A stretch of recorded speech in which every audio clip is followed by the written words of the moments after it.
नमस्कार दोस्तों, रागीला news channel के प्रदेश बुलेटिन में आप सभी का स्वागत करती हूँ। चलिए नजर डालते हैं इस वक्त के प्रमुख समाचार पर। ट्रांजिट कैंप थाना क्षेत्र में चल रहे सेक्स रैकेट का भंडाफोड़। बाजपुर में EFIR पर कार्रवाई, 2 गिरफ्तार। मृतुपुर में लोगों को PM आवास विकास योजना का लाभ मिलने में हो रही देरी। अंकिता के हत्यारों को सजा दिलाने हेतु जसपुर में निकाला गया कैंडल मार्च। अल्मोड़ा में कोसी नदी की स्वच्छता को लेकर मंथन। जसपुर में महात्मा गांधी की जीवनी पर आधारित प्रदर्शनी। बाजपुर में स्वास्थ्य शिविर का आयोजन। Walk through on trenching ground का सड़क तक फैला कूड़ा। स्थानीय लोगों सहित विधायक ने किया प्रदर्शन। अब खबरें विस्तार से। SOG और एंटी ह्यूमन ट्रैफिकिंग यूनिट ने ट्रांजिट कैंप थाना क्षेत्र में चल रहे सेक्स रैकेट का भंडाफोड़ कर संचालक सहित 2 महिलाओं को गिरफ्तार किया है। मौके से पुलिस को बांग्लादेशी पासपोर्ट सहित 2 भारतीय passport, 7 mobile phone, 1 scooty, 1 car सहित 28,000 की नकदी और बांग्लादेशी करेंसी भी बरामद हुई है। संवाददाता दुर्गेश तिवारी की रिपोर्ट।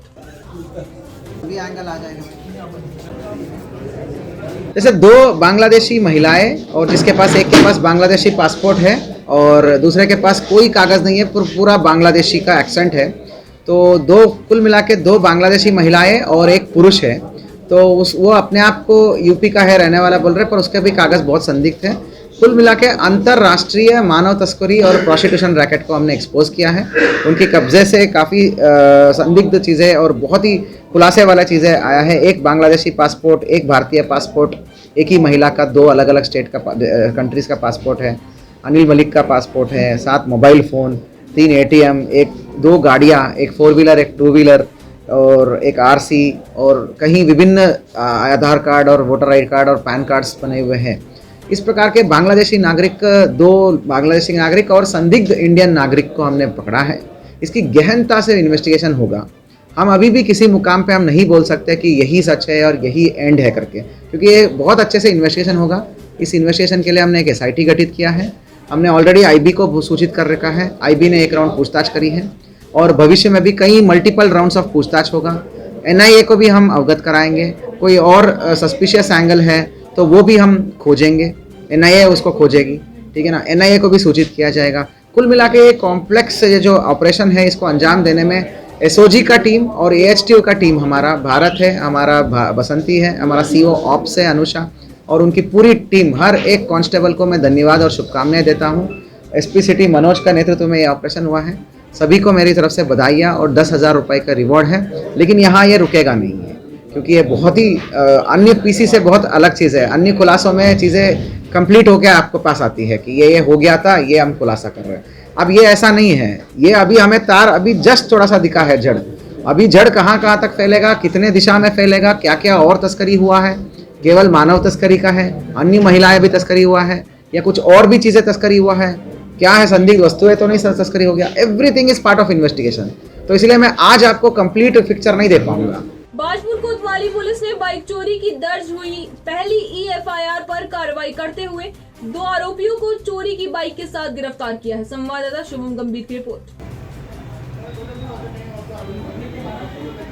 बाजपुर थाने में पहली EFIR दर्ज हुई है। ये मेरे ख्याल से जनपद में दूसरा ऐसा थाना है जो EFIR हमारे कोतवाल साहब ने यहाँ पर दर्ज की है, जिसमें एक 379 का अभियोग पंजीकृत किया गया। एक मोटरसाइकिल चोरी हुई थी और उसी FIR के आधार पर जो है हमारे थाने स्तर से इंस्पेक्टर द्वारा एक टीम गठित की गई, जिसमें जो है मोटरसाइकिल भी बरामद कर ली गई है तथा उसमें 2 अभियुक्तों को गिरफ्तार कर दिया गया है, जिसको आज जो है रिमांड के लिए भेज दिया है। हल्द्वानी में आज ही पुलिस और प्रशासन की संयुक्त टीमों द्वारा बाजार में बने होटलों की जांच की गई और होटलों में मानक सही न पाए जाने पर उनका चालान किया गया। संवाददाता दीपक अधिकारी की रिपोर्ट।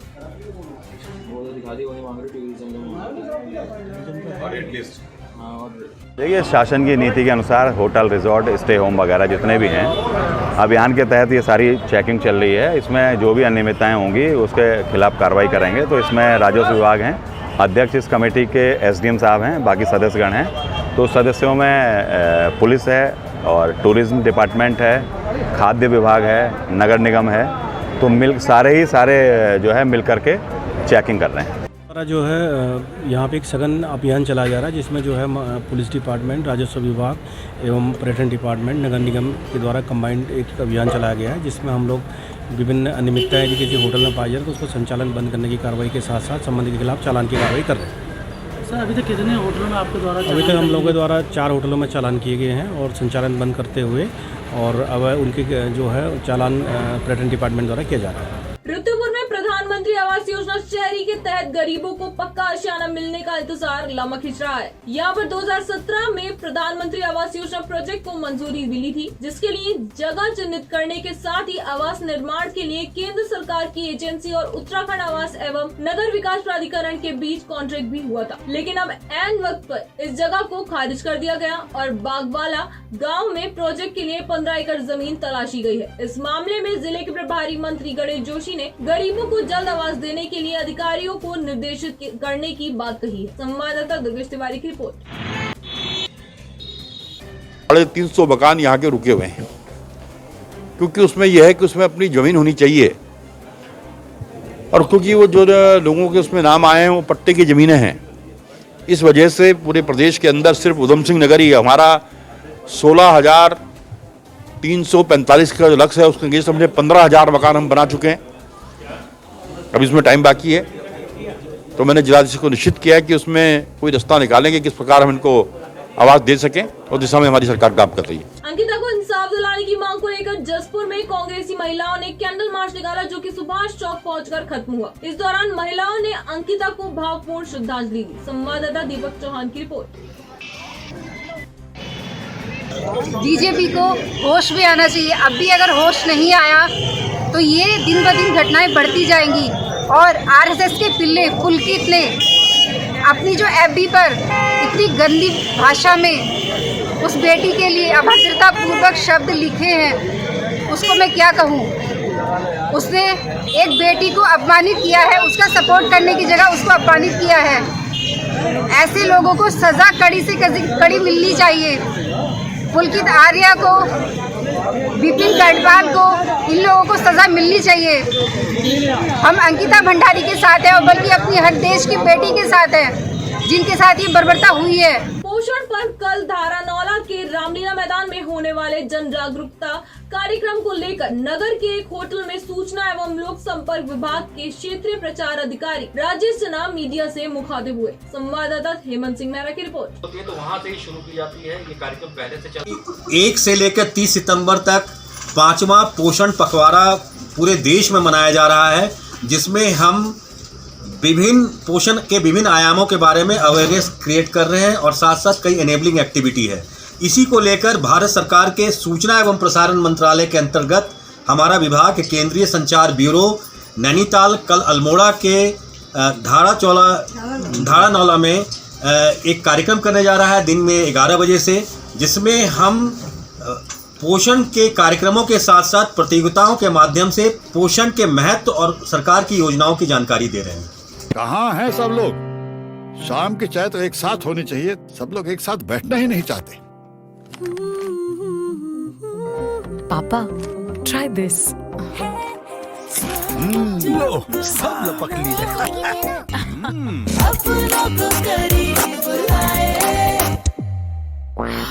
ये क्या हाल कर दिया है रूम का? बस कल से चाय? कल से चाय मेरे रूम में।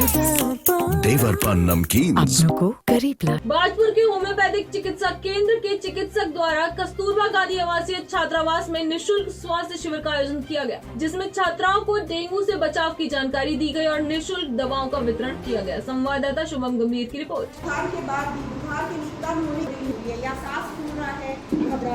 हमें हमारे होम्योपैथिक विभाग के निदेशक महोदय, होम्योपैथिक चिकित्सा सेवाएं देहरादून उत्तराखंड एवं जिला होम्योपैथिक चिकित्सा अधिकारी डॉक्टर महेश चंद्र जोशी द्वारा निर्देशानुसार हम लोग यहाँ पर उपस्थित हुए हैं, और आज हम यहाँ पर कस्तूरबा गांधी महिला छात्रावास जो विद्यालय है उसमें आवासीय विद्यालय में आए हुए हैं। और आज हमारा मेन उद्देश्य इन छात्राओं के बीच में आने का यही है कि हम डेंगू के लिए अवेयरनेस करने के लिए आए हुए हैं। गदरपुर थाना क्षेत्र के ठंडा नाला गांव में आधी रात पुलिस की दबिश से हंगामा हो गया। आरोप है कि पुलिस ने जब एक व्यक्ति को जबरन ले जाने की कोशिश की तो परिजनों ने उसका विरोध किया, जिससे नाराज एसओ ने विरोध कर रही एक महिला को थप्पड़ जड़ दिया, जिसके बाद परिजनों ने एसओ पर महिला के साथ अभद्रता करने का आरोप लगाया है। फिलहाल एसएसपी ने इस मामले की जाँच सीओ बाजपुर को सौंप दी है। संवाददाता दुर्गेश तिवारी की रिपोर्ट। वीडियो हमें बताओ। रुक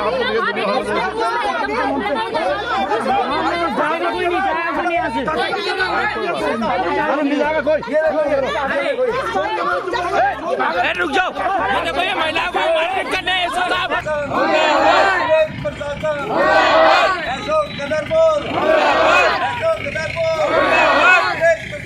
ये आखिरी वार्निंग है। आइंदा पुलिस जो भी कार्रवाई करती है उसको मौके पे होने दीजिए और यही नियम है, ठीक है ना। फिर वो पंचायत प्रधान वो कुछ नहीं होता उस समय में। सुनो मेरी बात, अभी भी तुम इतना मुझे मेरे सामने बोल रहे हो, तो पुलिस मौके पे गांव में घुस जाती है या कहीं पे भी घुस जाती है, वो अपनी कार्रवाई करती है। किसी को कोई प्रॉब्लम है वो बाद में थाने में जा सकते हैं। इसीलिए आप सभी लोग आपकी सादर सेवा में करते हैं, हम लोग सारा सम्मान रखते हैं। आइंदा लेकिन पुलिस की कार्रवाई में मौके पे कोई दखल नहीं, ये मेरा सिद्धांत है और इसी सिद्धांत पे मैं चल रहा हूँ। अभी तक रिजल्ट अच्छा मिला है और कोई गलत आदमी जेल नहीं गया, ये भी मैं बताता हूँ। मौके पे आर्गुमेंट नहीं चाहिए, यहाँ आर्गुमेंट कर सकते हो आप आके, क्योंकि ये जगह है आर्गुमेंट करने का। थाना आर्गुमेंट कर सकते हो आप, थाना आपकी जगह है, मौके पे नहीं। ये आप ना अंदर ले लीजिए, ठीक है। आर्गुमेंट ही नहीं है।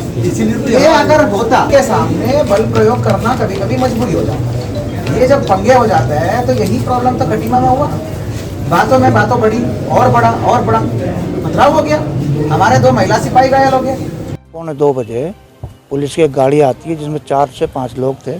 15 मिनट बाद बोले तुम्हारे भाई का नाम क्या है? पप्पू। उसके लड़के बुलाओ। हमने 2 लड़के थे वहीं बुला दिए। तीसरा लड़का बुलाओ। तीसरा लड़का वहाँ मौजूद नहीं था। हमने कहा 15 मिनट में भी बुला देते हैं, वो डाम में है। बोले नहीं मुझे 1 मिनट में चाहिए आदमी। और इतना कह के मेरा हाथ पकड़ के उन्होंने खींचना जब चालू कर दिया तो मुझे बचाने के लिए जो मेरे घर के सदस्य महिलाएं आए उस पर दरोगा ने मारपीट करी और मारपीट करने के बाद वहाँ से गाड़ी लेके चले। मुलाकात भी की थी। इस गदरपुर में एक कुछ शिकायत है, उसको उनके द्वारा कुछ लोगों द्वारा आरोप लगाया गया कि कहाँ पे थोड़ा सा बल प्रयोग हुआ है करके। अब बल प्रयोग किस परिस्थिति में हुआ ये सब जांच के लिए हमने दे दिया है। निष्पक्ष जांच सीओ बाजपुर द्वारा संपादित किया जाए है और एक क्राइम का ट्रैकिंग के दौरान वहाँ पे कुछ लोगों को पकड़ दकड़ करने की पुलिस की टीम गई थी।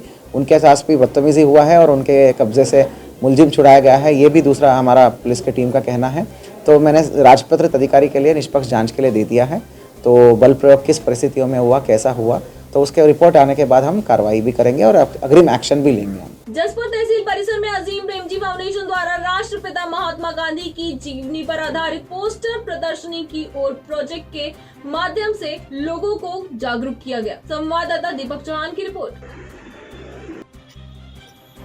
ना जाने कितने ही लोगों ने जैसा कि आप जानते हैं कि 2 अक्टूबर नज़दीक है और इस उपलक्ष्य में गांधी और गांधी के विचारों को जनमानस तक पहुंचाना आज के कार्यक्रम का उद्देश्य है।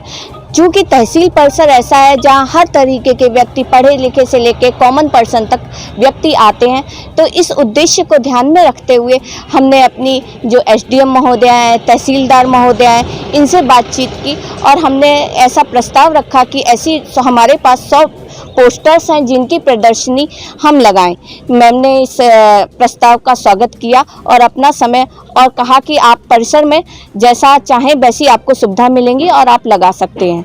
तो हम लोगों ने आज के दिन 29 तारीख को इस प्रदर्शनी का आयोजन किया। इस प्रदर्शनी के तहत 100 पोस्टर हैं जो राष्ट्रीय गांधी भारत सरकार ने प्रकाशित किए थे, उनको हमने लगाया। यह उनके जीवन के जो महत्वपूर्ण पल हैं उनको दर्शाता है। इन पलों को देखकर हर व्यक्ति जो पढ़ना भी नहीं जानता है वो सोच पाएगा कि गांधी जी कैसे जीवन को जीते थे और उनका समाज के लिए क्या संदेश है। इस विषय को ध्यान में रखते हुए अजीम प्रेमजी फाउंडेशन जसपुर की जो टीम है उसमें हमने प्रयास किया कि इसे हम एक और लगा पाएँ और इस तरह की प्रदर्शनी का आयोजन हम कुछ विद्यालयों और स्कूल्स में भी कर रहे हैं जिससे यह हमारे बच्चों तक भी पहुंचे। शुक्रिया। हल्द्वानी नगर निगम को वन विभाग ने 4 हेक्टेयर भूमि कूड़ा निस्तारण प्लांट बनाने के लिए दी थी, लेकिन अब ट्रंचिंग ग्राउंड के सामने आरक्षित वन भूमि में भी कूड़े के पहाड़ बन गए हैं और कूड़ा 4 लेन हाईवे तक पहुंच गया है, जिससे आम लोगों का गुजरना दूभर हो गया है। अब लोगों की समस्या और परेशानी को देखते हुए हल्द्वानी विधायक सुमित्र देश ने स्थानीय लोगों के साथ ट्रंचिंग ग्राउंड जाकर नगर निगम हल्द्वानी और राज्य सरकार के खिलाफ प्रदर्शन किया और जल्द ही कूड़े का समाधान न किए जाने पर आंदोलन की चेतावनी दी। संवाददाता दीपक अधिकारी की रिपोर्ट। अभी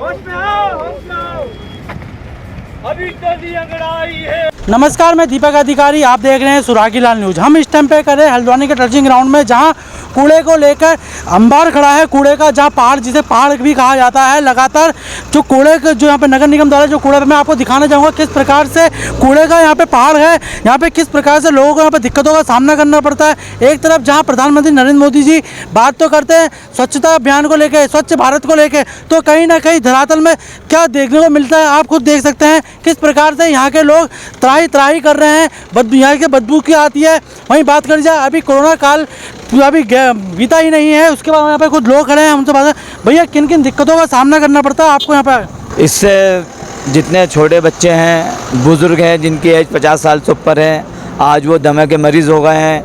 इसका जब धुआं, इसमें आग लगाई जाती है, धुआं घरों में जाता है, जिसकी वजह से छोटे मासूम बच्चे दमे के शिकार हो गए। इसकी गंदगी की वजह से डायरिया, टाइफाइड, डेंगू, इतनी गंदगी से डेंगू गंदगी में पैदा होता है। डेंगू का इतना प्रकोप इस समय चल रहा है, इसके लिए नगर निगम जिम्मेदार है। और जो भी हमारे वनभूपुरा क्षेत्र में ये गंदगी बीमारी फैल रही है, जो यहाँ पे बीमारियों को लेकर यहाँ पे आज खुद स्वयं यहाँ पे हल्द्वानी विधायक सुमित हृदय जी यहाँ पे मौजूद है। सुमित जी, प्रधानमंत्री नरेंद्र मोदी जी हल्द्वानी आए थे और उन्होंने यहाँ पे कुछ घोषणाएं भी करी, 250 करोड़ के आसपास की कुछ घोषणाएं भी करी कि उससे हल्द्वानी का विकास होगा। लेकिन विकास किस प्रकार हो रहा है आप देख सकते हैं। को खुद आए यहाँ पे मौके पर आए हैं, किस प्रकार से यहाँ के लोगों की बीमारियों का सिलसिला लगातार जारी है। अभी कोरोना काल गया नहीं है, कोरोना की बीमारी लगातार बढ़ती है, बीमार बढ़ते ही जा रहे हैं। लेकिन इस विषय में क्या कहना चाहेंगे?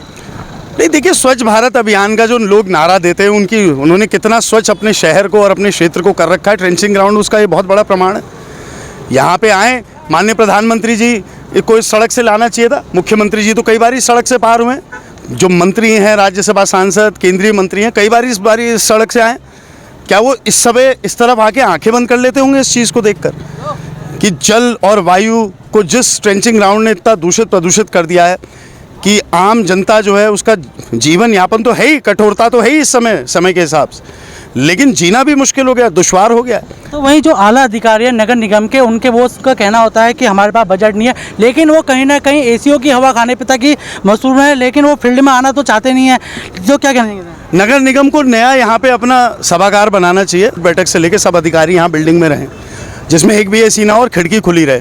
तो 1 महीने में इसका निस्तारण ना कर दे तो नाम बदल दीजिए। हालांकि अभी भसीन जी ने मुझे बोला है, नगर निगम के जो अधिकारी स्वास्थ्य, कि 1 हफ्ते में यहाँ कुछ प्लांट आ रहा है, मोबाइल प्लांट आ रहा है, तो इसकी आवश्यकता मैंने उन्हें 15 दिन का समय दिया। 15 दिन में अगर नहीं आता है तो हम लोग यहाँ पे बहुत भारी जन आंदोलन करेंगे और नगर निगम को दोषी ठहराएंगे और नगर निगम के खिलाफ कठोर से कठोर अपनी जो लोकतांत्रिक अपराधी में कार्रवाई करने का हम प्रण ले चुके हैं। तो देख सकते हैं किस प्रकार से टचिंग ग्राउंड को लेकर हर किसी को यहाँ पे दिक्कतों का सामना हो रहा है। टचिंग ग्राउंड की जो समस्या है कूड़े को लेकर, कूड़े का अंबार इस प्रकार यहाँ पे हो गया है कि कूड़ा दीवार छोड़ के जो नगर निगम के कर्मचारी हैं वो रोडों में कूड़ा फेंकने को मजबूर हो गए। लेकिन आखिरकार नगर निगम यहाँ पे कोई भी सूद लेने को तैयार नहीं है। लेकिन अगर बात करी जाए हल्द्वानी विधायक का साफ तौर में कहना है, अगर ये बात सुनी गई तो हम यहाँ पे अपना जन आंदोलन करेंगे। दीपक अधिकारी, सुरागी लाल से हल्द्वानी। जिलाधिकारी वंदना सिंह की अध्यक्षता में नवीन कलेक्ट्रेट के सभागार में कोसी नदी की स्वच्छता को लेकर समीक्षा बैठक का आयोजन किया गया, जिसमें जिलाधिकारी वंदना ने बताया कि 15 अक्टूबर को 1 दिवसीय कोसी स्वच्छता अभियान चलाया जाएगा। इस दौरान बैठक में सीडीओ अंशुल सिंह, डीएफओ महात्म यादव, संयुक्त मजिस्ट्रेट रानीखेत जय किशन, डीडीओ केएन तिवारी, परियोजना निदेशक Chandra Phartyal, CMO doctor RC Pant समेत संबंधित विभागों के अधिकारी मौजूद रहे। संवाददाता हेमंत सिंह नारा की रिपोर्ट। सर्वेक्षण 3-4 लोगों की टीम ने कर भी लिया। इन्होंने एनएसएस और एनसीसी के और स्काउट के बच्चे। आज के लिए बस इतना ही। उत्तराखंड से जुड़ी सभी खबरों को जानने के लिए जुड़े रहिए सुरागी लाल न्यूज चैनल से। धन्यवाद।